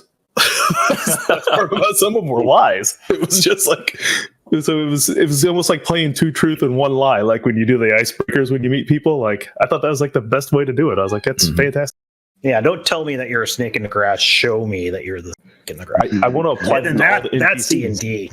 Yeah, exactly.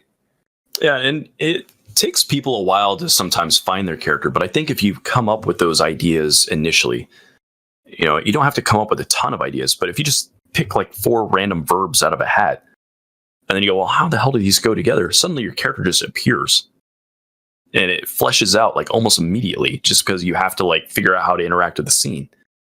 And then over time, you start to develop a meatier and meatier character, and you can start explaining things with, oh, well, this happened, or that, and I think that's really cool about this game is sometimes you do discover a character and it starts making decisions that you didn't expect, even though you're the one controlling the character. And it sounds like this sort of setting would be the awesome place for that sort of play to develop. We're hoping. Yeah, We're hoping. Yeah. You know, one of our players and friends used to say, as a DM, you run the game you'd like to play in. Yeah, exactly. And I think it's true, right?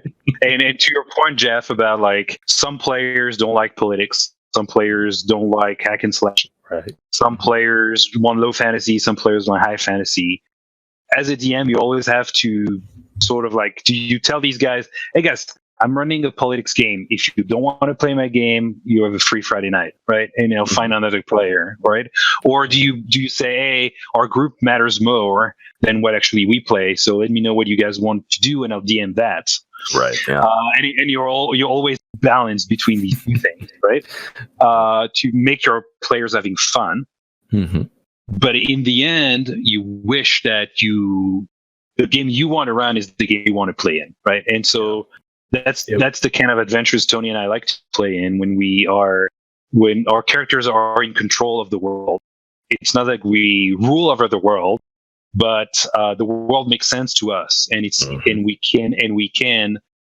can bend the world to what our characters' motivations are, right? And that is, when you get there in a campaign as a player, I think it's super, super fun. Right? Yeah, and, that sounds phenomenal. right. Yep, that is a lot of how we do it with our homebrew campaign that we play in. Our DM Levi's been running the same campaign world for 20 years, and we just keep adding to it all the time. So, that's very much the same sort of scenario that we always like to put ourselves into. So this sort of thing is fantastic. I love what you guys are putting into this thing. It looks great. It does sound great. Thank you. Wow, awesome. Yeah, and now let's get into a little bit of the specifics here of the Kickstarter a bit, because obviously a large portion of this is about the maps and the lore, and we've talked a bit about the maps. We've talked about a little bit of how you can get a hold of those maps. What are some of the other things we can get on this Kickstarter if we do pledge? So the product is a book, right? And so you have the PDF version. Mm-hmm. And you also can order the hardcover version. And we have some another tier where you can get a DM screen as well as a player's guide. So player's guide is important to us in the sense that as a DM, you don't want to give the campaign book to your players and have them go through all the pages and the secrets. Yep. But at the same time, it's cool. I give them some pre-read about the setting. This is what your characters know, right? And you might know nothing as a player about the new setting. But your character knows where he's born and what people do on Sundays and what people do for fun and whether this Baron is a mean guy or a guy you can trust, right? And so the player's guide is something that we would like to build if we get there. Actually, we're going to do a player's guide anyway. It's going to be more or less meaty based. The stretch goals, and we want to put in the player guide some guidance for creating characters under 5e and Pathfinder, right? So it probably will be the place where there is some system related content. Starting to touch a little mechanics there at that point, like some archetypes for different classes in 5e or feats for Pathfinder, things like that. Is that what you're kind of? Yeah, exactly, right. Yeah, and so backgrounds be the big one. Oh, backgrounds is cool. Yeah, for both of them. Yeah, and so then something Anna has offered that I think is like crazy cool is she will customize the maps to some of the members. So if it turns out your party is building a castle there, or if they are taking over a place, or they have conquered a place and they move the borders, and in your homebrew the map doesn't really look the same, or you want to have your own things on the map, she's going to build some like specific layer so that you can customize the map to your campaign, right? And I think that she cannot do that at scale for thousands of folks, but she has offered to do that on a few people. Yeah, it looks like 20 limit on that one. That's cool. Yeah, for now 25, right? If we get 25, we'll talk to Anna and say, can you do a bit more? But I think that's cool. Like that's what I would have wanted. It's just make the map mine, right? Absolutely. And now, what looks like the player's guide is at what, the $75 level, and the customized map is $200. Looks like. Right. Yeah. Nice. Yeah, it seems in keeping. Of $75, you get the 2 books and a screen. That's a good value. That is a good value. I mean, you pay $60 for 1 book, so getting 2 for $75 is certainly a good value. Now, it's one thing we hadn't talked about the maps, and I'm just curious with the prevalence of people having to play online. In particular, let's say when things are shut down and I can't even go run my in-person game at the game store yesterday, I had to move everything to Roll20. Are these maps integrated with Roll20, or are you able to put them onto there in some way, shape, or form that's usable? Mm-hmm. Yeah, they're all like JPEG formats, so super easy to manipulate, right? And one of the tiers is a map. Forgot the map pack. Forgot how we called it. Digital map pack, right? So where you get all the maps in digital format. So yes, totally, it's meant for that, actually, right? Because we've had our Tony's actually pretty good at working with printers and printing maps at a large scale to put on a gaming table at home. But that's a bit of a chore, right? And so, for all the guys who play online, or some folks bring laptops and iPads even in person, right? So. There you go. Yeah. You can look at your player's map or the map of the barony on your iPad. My game shop where I play has this, $1,000-some game table where the panels come off and there's the grid map down there. You could draw on it. It's got the markers and the cup holders, all the cool stuff. It's all nice wood. And right up in the corner up there is a rather large screen TV that you can just hook your laptop to and just put your Roll20 map up there and just roll. Yeah. Have the character sheets on the table. You don't, and they do it. People go in there all the time and they just hook right up to that screen, and the whole game is actually played on that while they're sitting at this super nice table. They're still playing on the system. So I've seen it happen. I've seen it happen both ways. I don't judge. I like to hold dice in my hands when I'm at a table, but hey, some people don't. So that's freaking cool. Are there any particular elements of the lore you want to push to some of our viewers here to give them a little teaser? So maybe, Tony, we can talk about the genesis of Kingdom of Lothmar. Kingdom of Lothmar is actually located on the peninsula to a much larger continent. And this continent is ruled by an empire, right? And some say the empire is a god. He's not really a human. He's actually the god running his empire.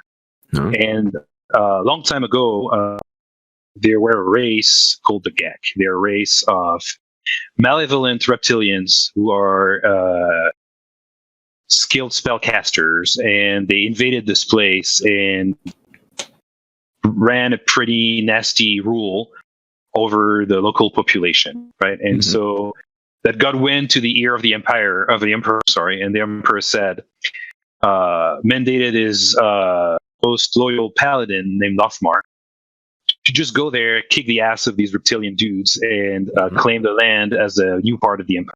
Right? And so that's how Lothmar arrived with his army, and his paladin army battled the Gek, kicked them out, and established a kingdom that now bears his name. But over the years, the kingdom broke off from the empire, right? We had a Britain and early US situation where these guys didn't care much of their new addition, and there was a religious conflict in the empire that forced the emperor to just not pay enough attention to Lothmar. And so the kingdom became autonomous. And it's now a kingdom of its own that has strong ties to the empire, right? The road system, for example, in the kingdom is built by the Imperial, still called the Imperial Road. And of course, the emperor looks at the kingdom and says, hey, I'm immortal, I have time, but I really want this to come back within my fold, right? And so there's a conflict within the kingdom between the barons on who is going to be more loyal to the king or more loyal to the emperor. And there's an external threat potentially even a military threat to the kingdom if the empire decides to switch from political intrigue to military intrigue. No one knows what happened to the Gek, but there are powerful spellcasters that might still be around. At least their cities are still lost in the swamps and marshes of the kingdom of Lothmar for adventurers to explore. Oh, cool. The small pockets of those Rotelian people still hanging around. Maybe. Some say the lizard folks are descendants of these Geks, or actually, these are folk were enslaved by the Gek, and so there's a lot of stories and hooks for adventures where if you don't like the political game, you can run this into a ancient civilization game and exploring ruins and stuff. So that's possible. I always run a story where, you know how people believe there's those lizard people who are like the Illuminati who run everything. I wanted to run a fantasy game where that was true and they were really dragons, but people just thought they were lizard people who ran everything. It's just the dragons. That's how they get around now. It's the snake people, you know. Really just calling more dragons all the time. So sounds like a good opportunity for that, to have these reptilian Illuminati types that are hanging out there. For sure. And it's interesting that, the emperor's out there just off in the border, just waiting. So is that intended to be kind of one of those powder keg moments that kind of goes in the game setting, or is that absolutely? Yeah. Because if you're a baron and you back the wrong side, it's going to be bad. It's going to be really bad. Are these human lifetimes we're talking about? Because if you're, how much history time's passed since, I guess, then? Is it a human lifetime? Is it an elven lifetime? Is there a difference? The current year is 5011. So that's the length that the empire has existed. And Lothmar has existed for about 1,000 years. Oh, wow. Okay. So is the emperor like the son of the original emperor, or has he just got some sort of eternal life going on? The emperor is actually the son of Bahamut and Tiamat. Okay, so he's not going anywhere. It's the same emperor still hanging out there, just waiting for his time to do something. Okay, so I could see if it's 4 generations from the emperor who decided that Lothmar could go on its own, and now 4 generations later, you got some would-be prince who's turned king, and his mark in history is going to be taking back the old kingdom that great-great-granddad lost, to make a name for himself, to separate himself from his line. I could see you going both ways. So that's why I was curious what the dynamic is. We start actually the Kickstarter page with this saying that says, if the king cannot put back order among his feuding barons, the emperor will find someone who will, right? And so he's kind of a puppet king? It's not a puppet king. It's just a threat. The emperor looks at this place as is, right? And it's a feudal structure, right? So is not in a hurry. Whether it happens now or in 200 years, doesn't care. But there are other threats. Demons are showing up in Lothmar, and Lothmar is a place that's well guarded from extraplanar travel. So the fact that demons are able to show up in the kingdom is worrisome to the emperor, for example. Right, and so there might be reasons in the campaign that precipitates whether the emperor wants to accelerate his claim back on the kingdom. Okay, yeah, that's cool. So, just that little tidbit there, that it's protected from extraplanar activities, kind of requires you to say, well, why? Okay, well, who's doing that? Well, who's behind that ability? Okay.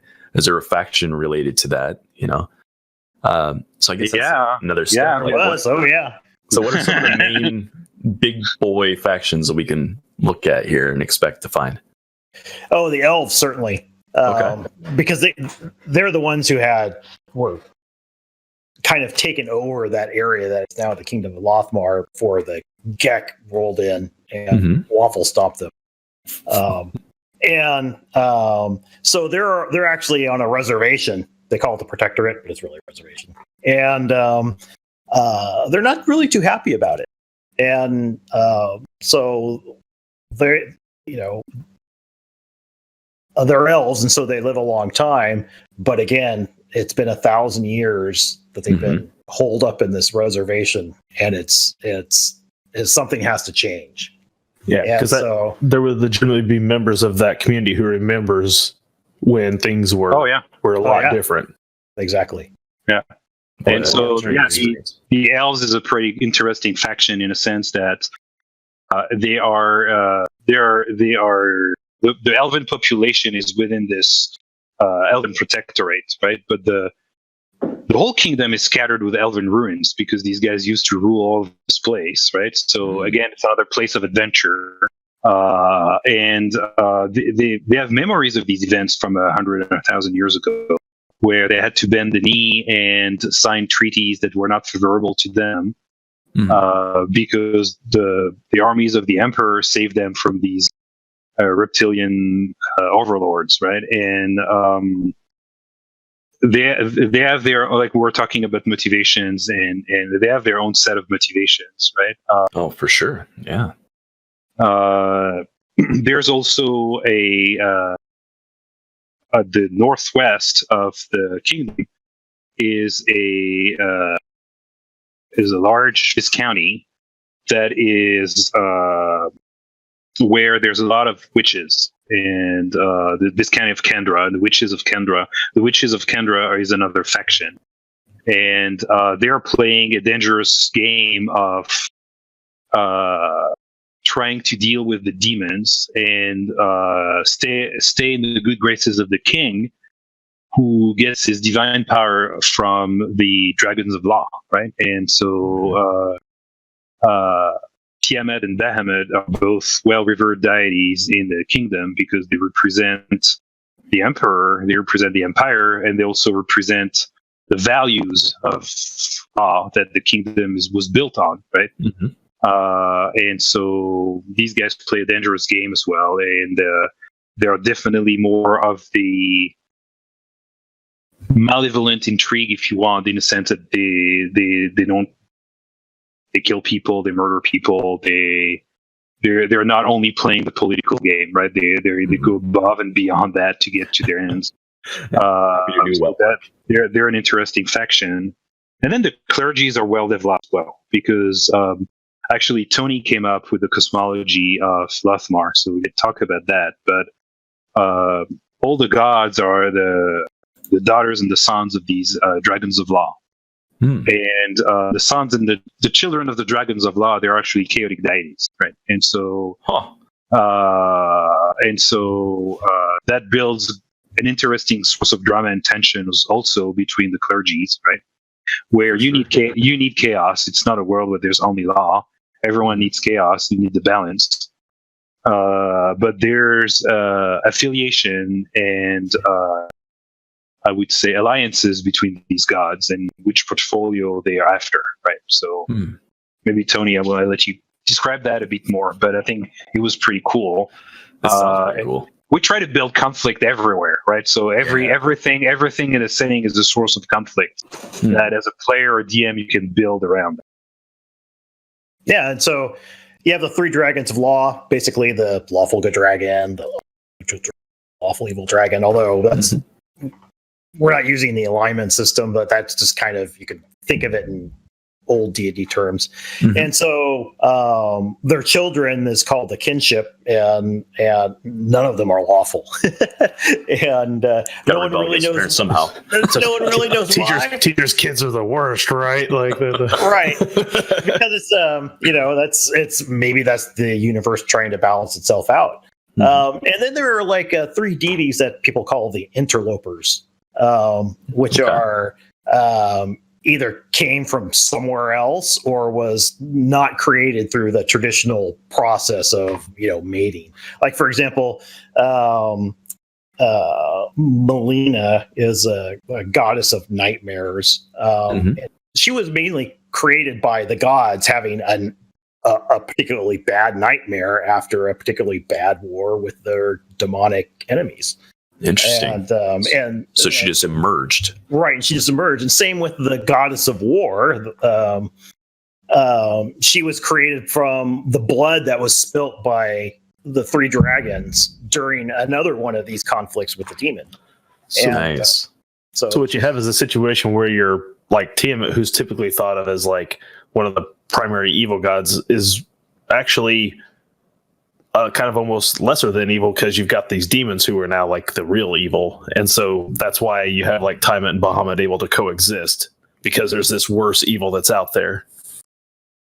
that's right. Yeah, and we wanted to have a setting that was less about good versus evil and more about law versus chaos, if that makes sense. Yeah. We didn't want to have anything to do with alignments, and so we're trying to get away from that. Right. But we thought the balance in the world was more between law and chaos and less about good and evil, right? So being evil is actually not a bad thing.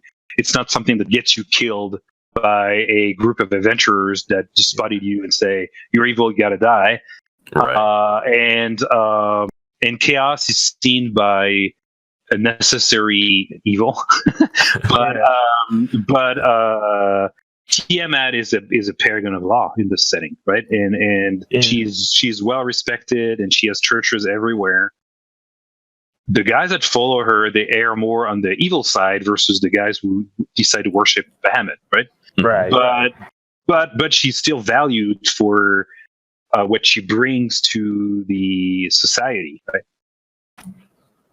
Yeah. So what it sounds like in a way, what you've kind of done, and I know me and Jeff have a lot of history of this, but like when you play like Vampire in the World of Darkness, you have these different clans and everything that like they don't see eye to eye, and they all get to be enemies and not like each other because they all see things very differently. But what keeps them all together and needed is the external threats.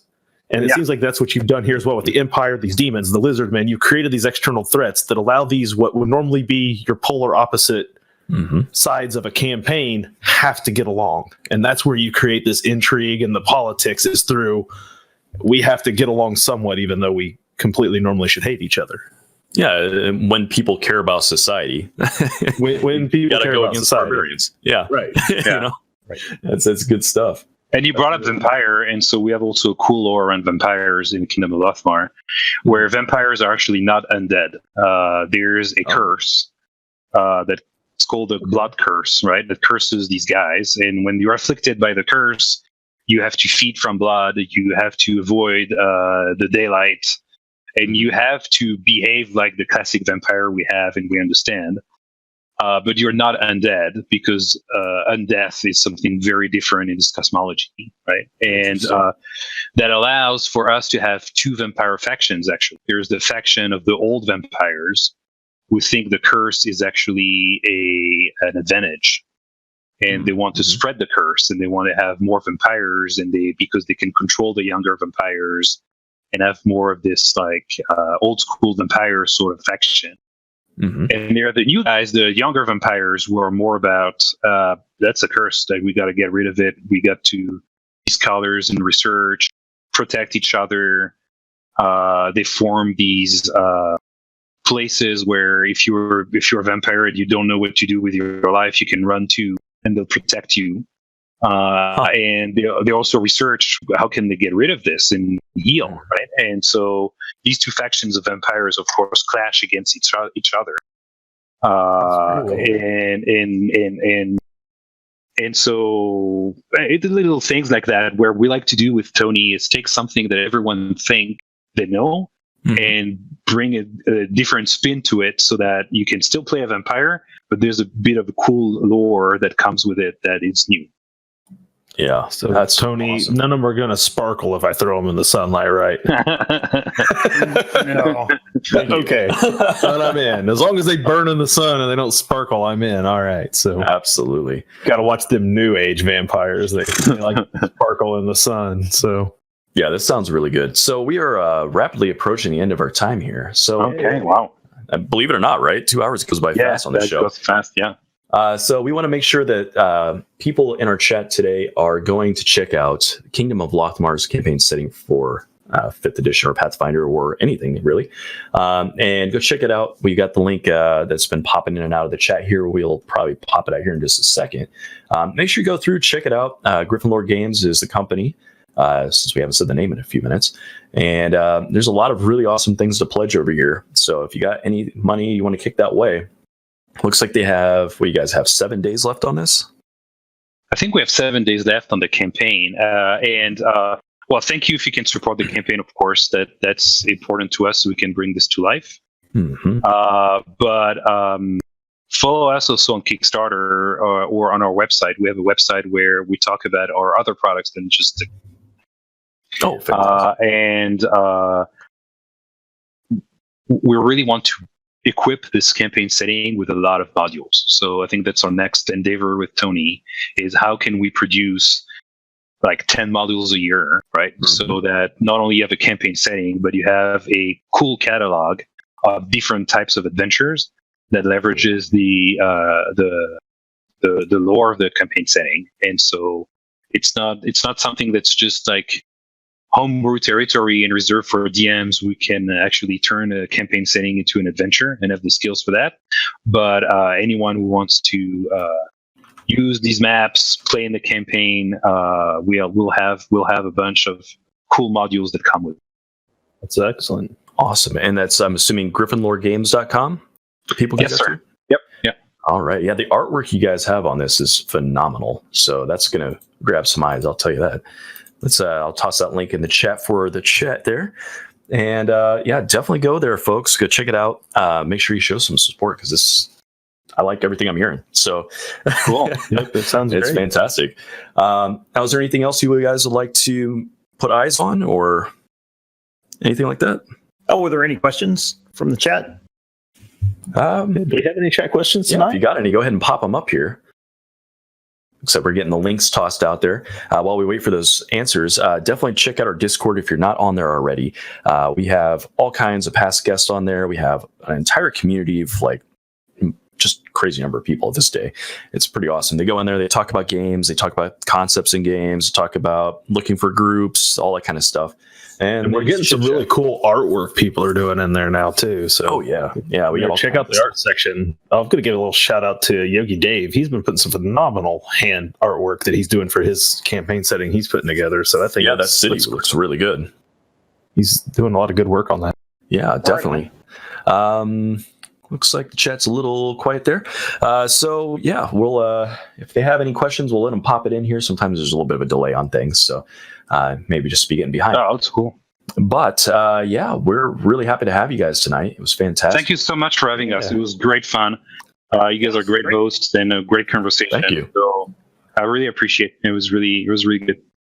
Awesome. And I'll make sure I get this link out there on the Twitter and tag you guys in it. And then, like I said, you can retweet it, share it wherever you want to. When it hits YouTube, we'll do the same. So yeah, we have those soon. We have a Raistlin fan in the chat. I think someone talked about how Raistlin was their favorite character. Oh yeah, he's another of these great characters, right? So we talked about that. I think I love that. that was my big geek moment at Gen Con when I got to meet with Tracy and the authors of Dragonlance, and it was just like a kid begging for an autograph. But that was absolutely. That was really cool.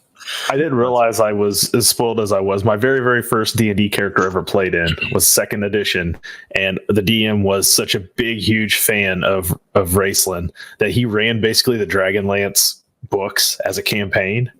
And I ended up being the Raistlin character, but I hadn't read the book, so I didn't know anything about Raistlin. And then I accidentally ended the campaign with a fireball and killed my own allies and didn't know what I was doing. So it was, I ruined it for him, because apparently I should have read the books first before I tried to play Raistlin. Yeah, don't do that. Oh no, fireball solves everything. Always, especially in small rooms. So yeah, the rest of the things we usually have to outro with here. We are part of a stream team, so definitely look down below at our panels to get some links there. And you're going to see a lot of familiar faces in here. We got Dragons in the Dining Room there chatting.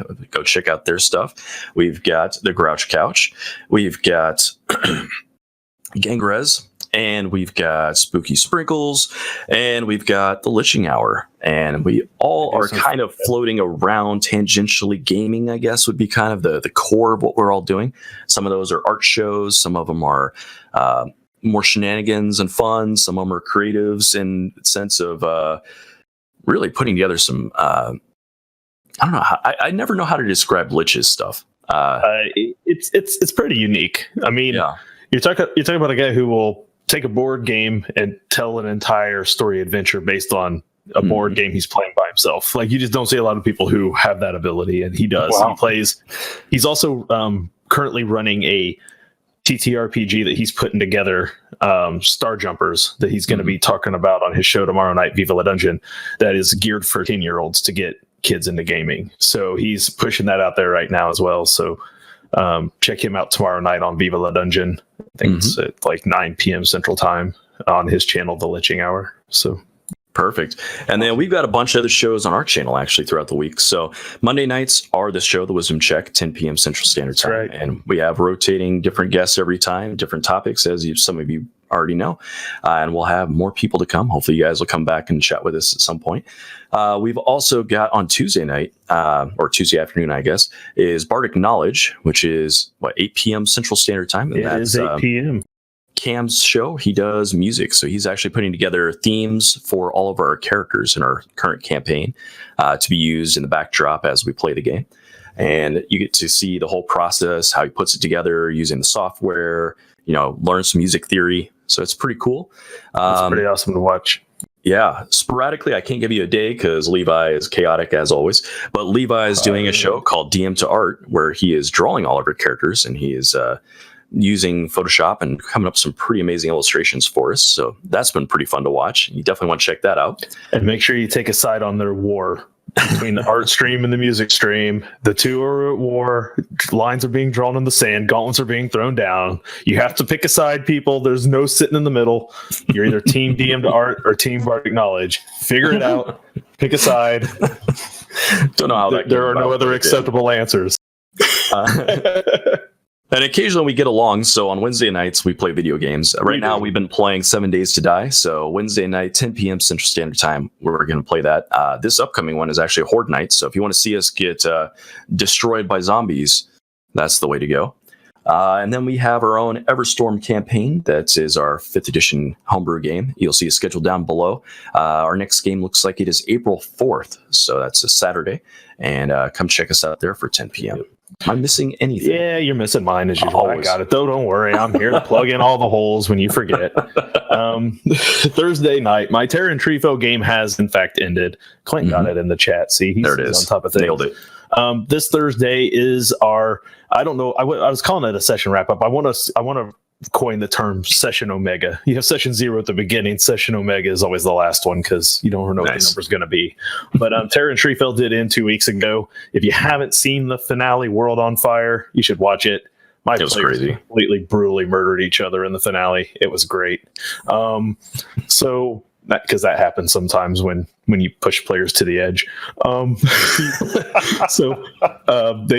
It went fantastically. But we're going to have a lot of talk about that final episode. We're going to talk a lot about my homebrew campaign story that I put together. I am writing it as a module for the Zweihander community. So when I'm done, I want to be able to finish putting the finishing touches on that and get out there on the Drive-Thru RPG. For anyone else who wants to pick it up and run that adventure, which ironically started with a quarantine. The world has come full circle. Yeah.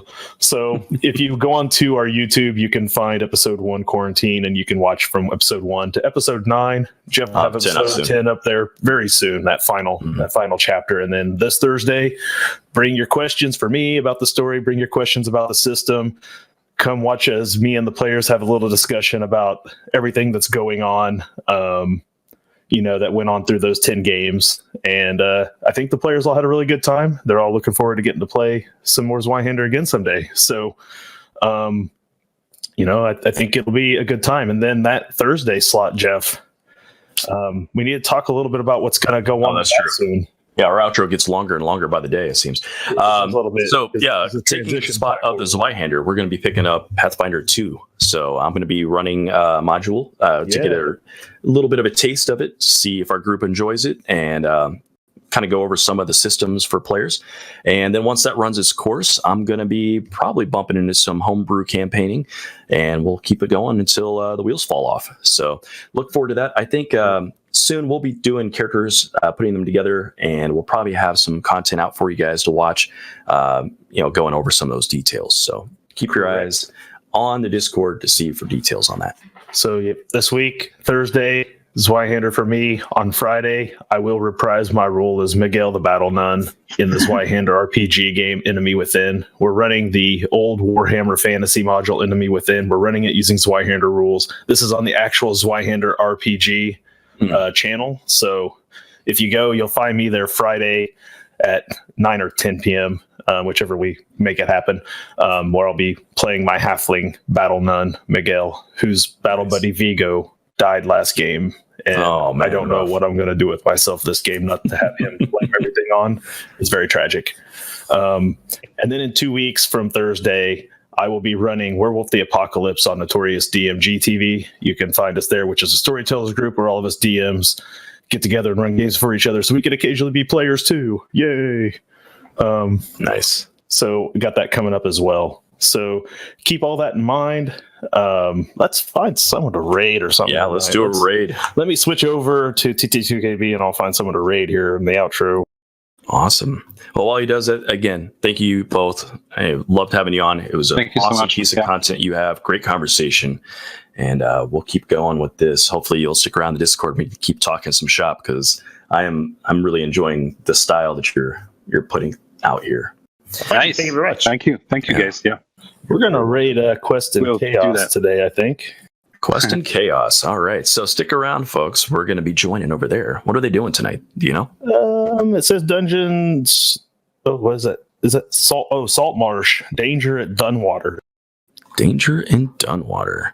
All right. And the other thing on our way here. All right. So next time we have Farius from Air Lasers campaign. Air Lasers, yeah. We'll have him on here next week talking new DM problems.